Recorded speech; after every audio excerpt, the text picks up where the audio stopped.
Hello, world. Wow, it's been a while. I had so much on my plate from the move and how it affected my health, in a good way. Getting set up in the new place and the big turnaround it's had overall. We'll also get into some tips that might help if you're using a cell phone for Skate 3-foot.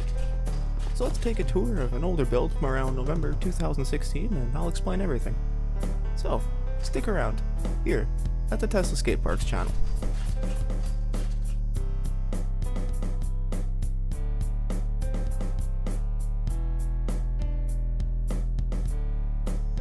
We'll start off with a bit of a tour and then I'll free skate and shoot the breeze. The load point's at the main gate, for obvious reasons. I built this shipping facility with an uneven topography in mind to give some zeal to the rest of the surroundings. There are 4 buildings in the main facility with varying levels of skateability. The first is this basic being a 3-door facility with a bump to bar. The fun challenge is trying to gap a wall ride to the loading door. Next is the 2 standard brick buildings with the added foundation and personal touches for a sloping hill ending in an expansive area peppered with 40-foot trailers in a haphazard fashion. Some even have accessible gaps ranging in difficulty.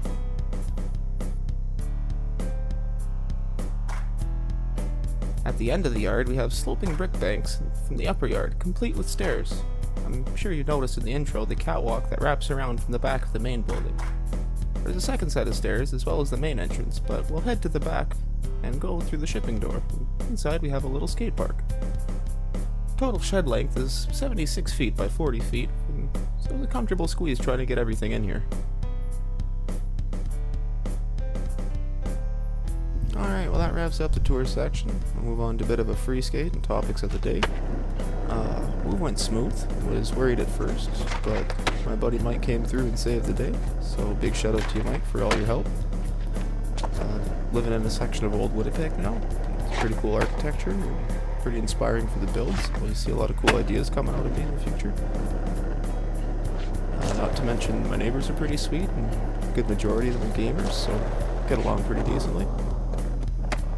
Getting my life in check now and got my internet all hooked up, so we'll be seeing some more YouTubes and Instagrams from this guy, so hooray! What else?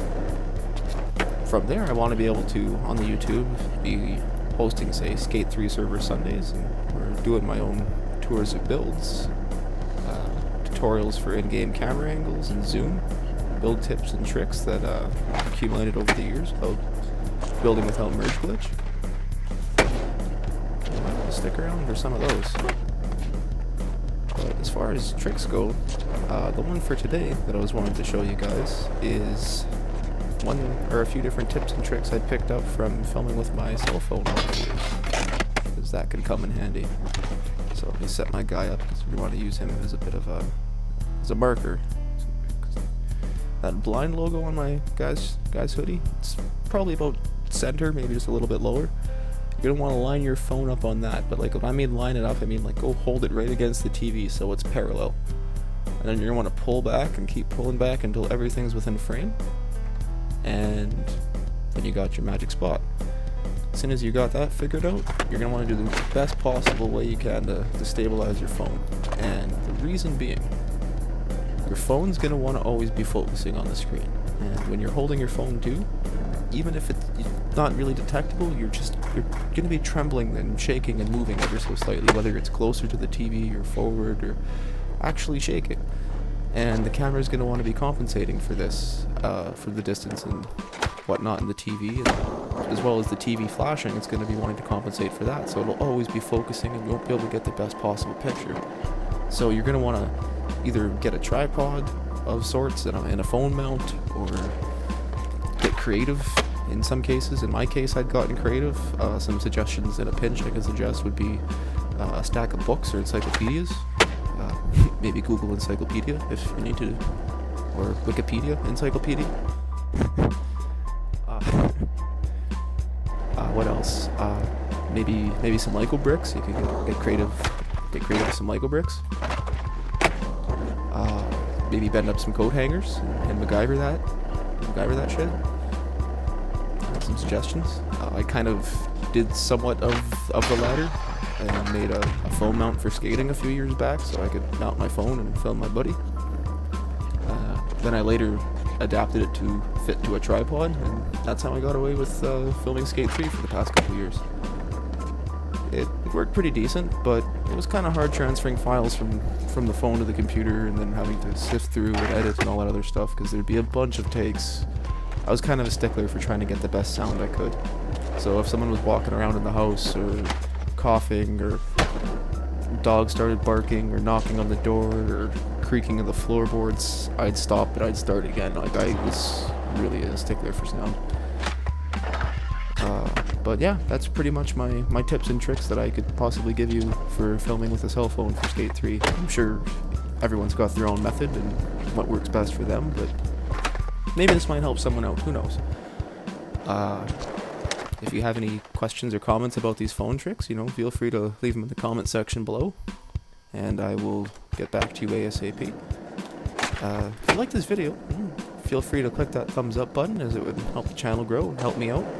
I'm trying to get to at least 100 subscribers, because when I get to at least that, I want to start doing the build tricks, so that'd be a lot of fun. But I'll do some other ones like camera tricks and tips in between. And if you want to know when those come out, maybe subscribe to the channel and help that channel grow, as I'd mentioned, get it up to 100 for those build tricks. What else could I say? Check out my Instagram too.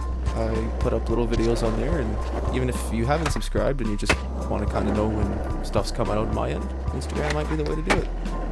Anyway, thanks for watching, and we'll see you back shortly.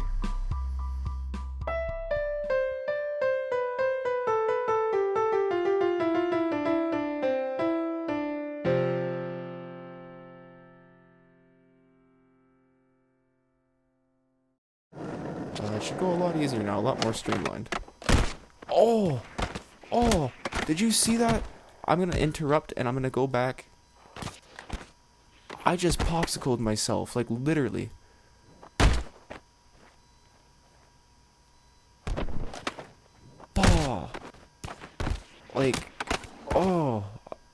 I love this game. Sometimes things like that happen, it's just, oh my god.